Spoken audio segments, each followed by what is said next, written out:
I started running again, and running literally saved me. Um, so I just, portion control. I was probably burning more calories than I was eating in a day, and lost all the weight and got back to a good spot. And then I built it back on. I built 20 pounds back on of muscle. I started getting into some weights and, just doing it right and getting healthy. And, I had this drive that I didn't know where it was coming from. It's probably from way back. It's probably the Lord, but I had this drive to get crazy healthy. I was going nuts with it. I wasn't at a gym. I was by myself in a barn just every day. And so that went on for 2 years, and I maintained, and it was wonderful. It was amazing. And so then these symptoms started, right? And it took me down, and so it's pancreatic cancer, and it's a whole new thing. It's unlike, you go through all the, I thought I had 3 months. That's kind of, no, 3 weeks is what I thought, because everything you read is like pancreatic, you're a goner. You can't read the stats. It's just wild. So moving past that, the Lord shifted my perspective, and that's really what has been my driver through this, is that He said He would be with me, and that this is an opportunity. And so with that faith and that trust, I've been able to maintain that perspective and the opportunity that I'm here with you guys. This is an amazing opportunity to talk with you guys that are going out and pushing this out, and awareness, and trying to get this to end. And this is a great opportunity. This is one of many that I've had. So that's kind of my platform, is a crisis. And in the Chinese, it's actually composed of two characters, which is dangerous and opportunity. And so it's not underlying the fact that it's not dangerous. It absolutely is. But when you have the opportunity part to it, it opens up a world. So that's where I'm at. And I've been through 9 months of chemo, and the 5 intense days of radiation. I've done all that. I got up to surgery. They knocked me out, and they went in laparoscopically and said, it spread to your liver. We can't do the surgery. And most people would be just disappointed, and just completely decimated. And that was actually my point of, I think it's my start of my healing, because I was holding deep inside that I wasn't on the path that I really wanted to go. And it was weird, because it was 9 months of building up to this moment. And when I found out that wasn't going to happen, the biggest relief I've ever had, naturally. It wasn't me telling myself you're going to be fine. It wasn't that. It was lifted. Okay. And so, and it was based on the anxiety and fears that I really had about chemo and radiation and the surgery, and it was stuff I was holding inside. And that's there's so many things, there's so many aspects to this that you learn. Right now, for me, it's the mental, emotional unlocking of your, acknowledging your fears, acknowledging your anger, your bitterness, and acknowledging it. And yep, I get it. It's natural. It's there, but I'm letting it go, and it's gone. And when you can truly do that, I mean, it's amazing. So I would say my healing is right now is it's not primarily emotional, mental, mindset, but it's a lot. It's a lot of it. So I'm also doing I'm meeting with an alternative MD, board certified internist, going through a protocol. I'm doing absolutely everything from yoga to breathing, to meditation practice, to the nutrition, to this protocol with supplements and antifungal, this, that. I bought a sauna that's coming in it's just like exercise. I'm back to running. I did a 5K twice now. It just, every single side I'm hitting it. And I was telling Dino on the podcast, I won't be able to pin down like what was the thing, because the truth is I'm going to get through this, and it's already beautiful. And I have zero doubts that this is going to take me. And I cannot wait. I'm loving it now. I just to see where this is going. We get opportunities once in a while, and for something like this to present itself and to show up and be ready for it. I mentioned all that working out and stuff because that is what carried me through the chemo. It took 55 pounds off of me. I went from 5 years ago, I'm about 100 pounds lighter than what I was. So I've been through like both sides of this, fitness journey.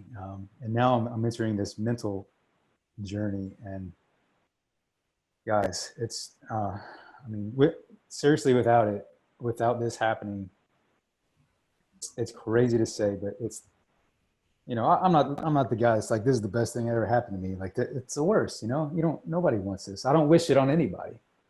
But if you miss the opportunity to make it into this something beautiful, like if you missed it, you can be better. You can let it do that.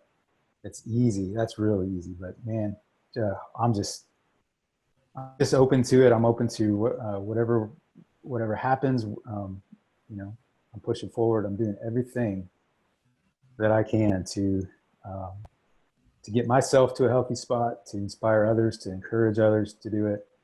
However I can do that. Asked me to be on this call, and I didn't hesitate. Like, what? Like, that's what I'm doing now. Is this? If this is helpful to anybody, then it's worth it. It's all worth it. So that's the story. If you have any questions, let's go. Or whatever. I don't know what you guys do on this call, but. I got a question, Ryan, for you, and thank you for sharing that story with our group here. And I feel blessed that you and I have gone down this road of talking about this thing twice now. And I know we've talked a couple times in between. You said, in our podcast, you said like you felt relieved when you came out of that surgery, and going in, you were on the assumption like, hey, this is the surgery, you're gonna have surgery, you're gonna remove the tumor. And then when you woke up, doctor's like, hey, it just didn't work out. But you felt like the monkey was off your back. And you said in the podcast, you said like you were like, it was like a release, like everything was clear and everything. Can you just talk a little bit like where that strength comes from? Man, I really think it was suppressed emotion that I wasn't listening to, and that's a big part of this is being quiet to listen, because there's it's not voices, it's notions, it's feelings, it's the Lord. I wasn't listening to it because I trusted the system. I wanted to trust the system because I couldn't allow myself to not go that way and trust that, because I don't know, this is all new. I don't know that the natural or the holistic or the alternative path is the way to go. I don't know enough about it to risk my life on it, right? And so when you have a semi-proven method and everybody that is like, you have to do this, to go against that is very when you're talking about your life, it's different, And so I did it, and I trusted it in a way, probably just with my words, and deep down, I wasn't listening to what was going on. And when it didn't happen, my true self was applauding, because I didn't, like I said, I didn't tell myself, you need to be released of this. This is going to be okay. it was a natural, I don't know, man. Like I wasn't even awake yet. I was still, my eyes were closed. I'm coming out of the nausea. And the first question I asked was, what time is it? And they said 9:43 a.m. I went in at 7. This is a 6-hour surgery. And instantly I said, oh, well, I didn't get the surgery. And at that moment, when that hit me, it was, I still couldn't open my eyes. And I was free, man. I was just like, yes, I don't know what this means. I don't know if like it's everywhere. I have no idea, but I feel, I feel amazing. Um, and then my wife came over and I knew it was her. And I just say, babe, and she's like, yeah, you didn't do the surgery. I was like, I know. And of course she wasn't there. She's there now.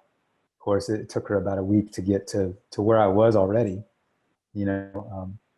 And I can't deny it. I can't say that I told myself to do this. You can't. There's something. It's much deeper than that. Um, it's hard to explain. It really is. But it's an intuition. It's deep. It's deep, man. And they call it deep work when you dig deep into your psyche, your emotional state, and you listen. And it can get hokey pokey, but it's real stuff because your narrative, what's going on inside, it controls what you say, what you think, how you respond. And there's a preparation that goes with responding in the right way. And that's my thing, is preparing now for whatever is going to happen, is to get yourself ready. Not to say that something bad is going to happen, but to do the work to get yourself in a good spot. And have the perspective that whatever happens, you're going to look at it as an opportunity, and you're going to roll through it with that perspective, and accepting all the emotions that come with it. But apparently, I had dealt with those emotions already, or I didn't need to. Before this, I realized I was angry, and I dealt with that. It was a literal mountaintop experience in Colorado, and I dealt with it, and because I suppressed it, and it came out without me knowing it, and so did this, but it was in such a different way when I didn't get the surgery, and it was a natural way of saying, you are on the right path. You are now coming into what you needed to do in the first place. And that is my confidence in that right now is my driver. I have no doubts that this is where I need to be. Powerful stuff. Anyone have any questions for Ryan? I wanted to open it up to the group here. No one had someone, Sean? So, forgive me, when was the podcast, Ryan and Dino? When did you do that? I'm catching up on the podcast. That was last year, I think. Last year, yeah. Soon. Yeah, last year we did it in 19. I could look it up and find when we actually did it. I think it was before 100. It was like in the 90s. 96. 96 was Okay. it? Yeah. And then the new one will be out hopefully within the next couple of weeks, because we're mixing and matching a couple of episodes or a couple of interviews together with some survivors that we've had on before, and putting out some new ones, kind of updating where our journeys have gone. So, and we did that YouTube live. yeah, we had the YouTube live, still, as well. Yeah, that's still up on the website too, on the YouTube channel.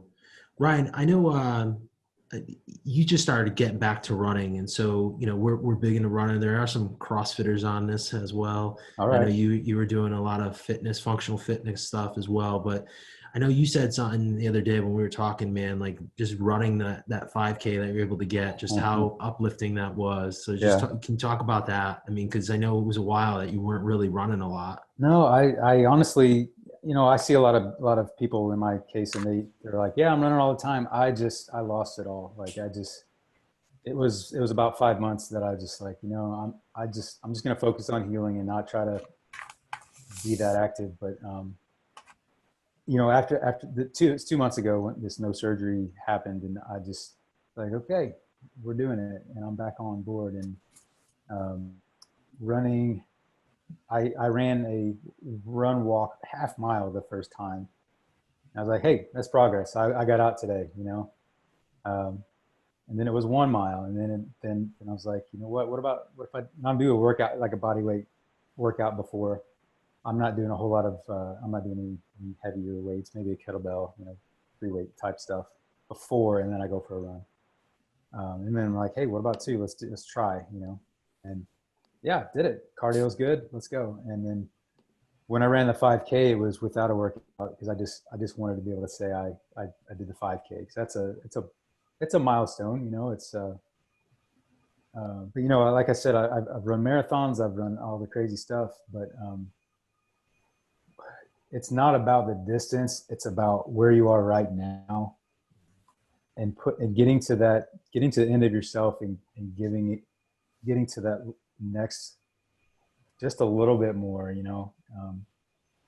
It just feels so good to know that there's still progress, and it just doesn't matter. It doesn't matter how far. It's where you are, and own it. You know, own up to it. I was getting pretty built, and I loved it. You know, I gained 20 pounds of muscle, and I was like, you know, filling out the medium shirts and feeling pretty good. And now I'm like, you know, this is a small shirt. You know, it's like, you know, but it's me right now, right? This is who I am. I weigh a 130 right now, and that is crazy. But you know, I'll probably be here for a while.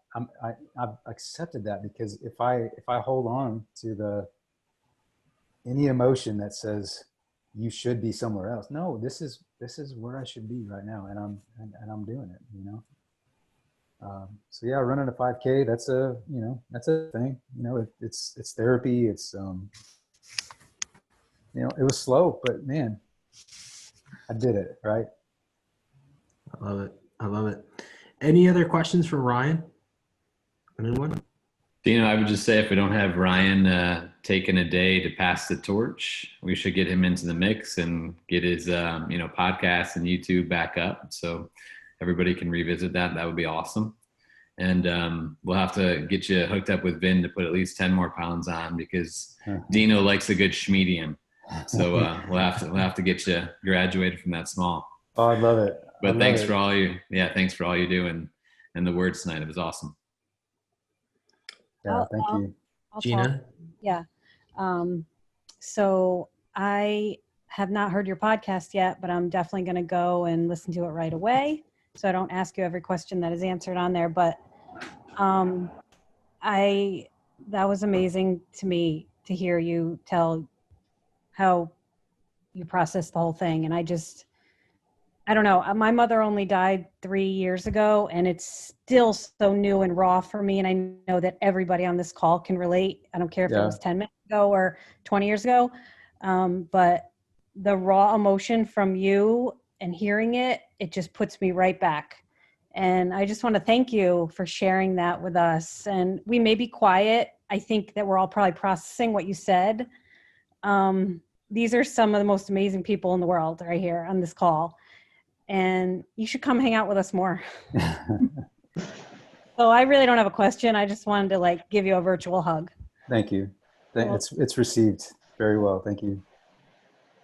Well, I've got some homework for everyone. So what I want everyone to do is, Ryan is pretty active on Instagram. So if you're on Instagram and you're not following him, go follow him. It's Long Run Fit, I believe, Ryan, right? Yeah. Long Run Fit. And man, there's some amazing, this guy has got an eye for photography, because I was kidding with him a couple of months back. I was like, hey man, how do you get those pictures so good?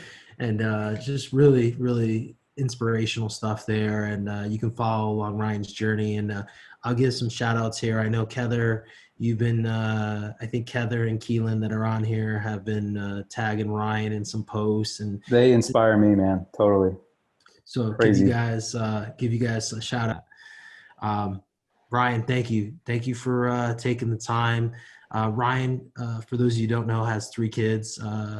What are their ages, Ryan? I forget. I know 13, 9, and 3 baby girls, and 2 boys and a girl.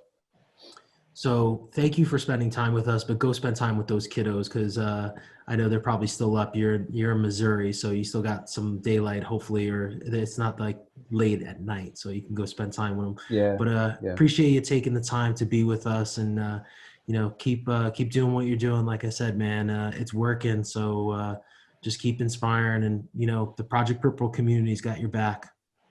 Thank you guys. Thank you so much. I don't even know. I want to know you guys. I want to know what's going on. I want to know about this. So I'm inspired and ready to know. So thank you.